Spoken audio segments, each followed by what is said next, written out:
തമിഴ്നാട്ടിലെ പുതുക്കോട്ടയിലുണ്ടായ വാഹനാപകടത്തിൽ 5 ശബരിമല തീർത്ഥാടകർ മരിച്ചു. 19 പേർക്ക് പരിക്കേറ്റു. നിയന്ത്രണം വിട്ട സിമന്റ് ലോറി തീർത്ഥാടകർ സഞ്ചരിച്ച വാഹനങ്ങൾ ഇടിച്ചു തെറിപ്പിച്ച് സമീപത്തെ ചായക്കടയിലേക്ക് പാഞ്ഞു കയറുകയായിരുന്നു.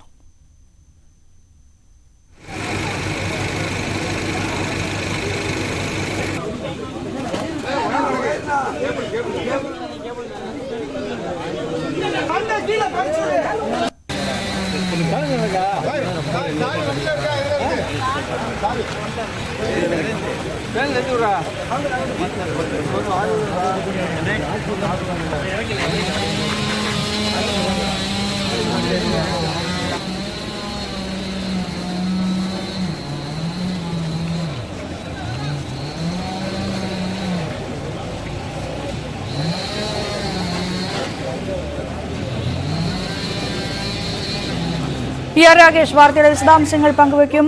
രാകേഷ്, ദാരുണമായ സംഭവം, 5 മരണം സംഭവിച്ചിരിക്കുന്നു, 19 പേർക്ക് പരിക്കേറ്റിരിക്കുന്നു.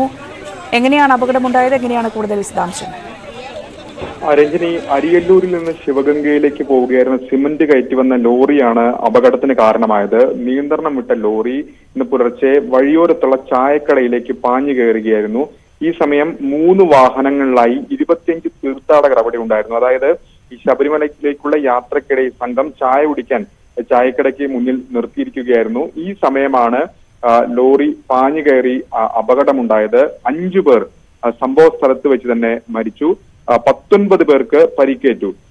ഈ അപകടം നടന്ന സ്ഥലത്ത് നിന്ന് എതിർവശത്താണ് നമനസമുദ്രം പോലീസ് സ്റ്റേഷൻ ഉള്ളത്. അതുകൊണ്ട് തന്നെ ഈ അപകടത്തിന്റെ ശബ്ദം കേട്ട് പോലീസാണ് ആദ്യം സ്ഥലത്തെത്തിയത്. തുടർന്ന് പോലീസും ഫയർഫോഴ്സും ചേർന്നാണ് ഏറെ പണിപ്പെട്ടാണ് മൃതദേഹങ്ങൾ പുറത്തെടുത്തത്. ഒപ്പം പരിക്കേറ്റവരെ ഇപ്പോൾ പുതുക്കോട്ടയിലെ സർക്കാർ ആശുപത്രിയിൽ പ്രവേശിപ്പിച്ചിട്ടുണ്ട്.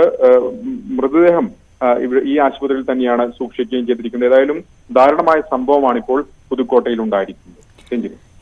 5 പേർ മരിച്ചിരിക്കുന്നു, 19 പേർക്ക് പരിക്കേറ്റിരിക്കുന്നു. ഇവരെ ആശുപത്രിയിലേക്ക് മാറ്റിയിരിക്കുന്നു.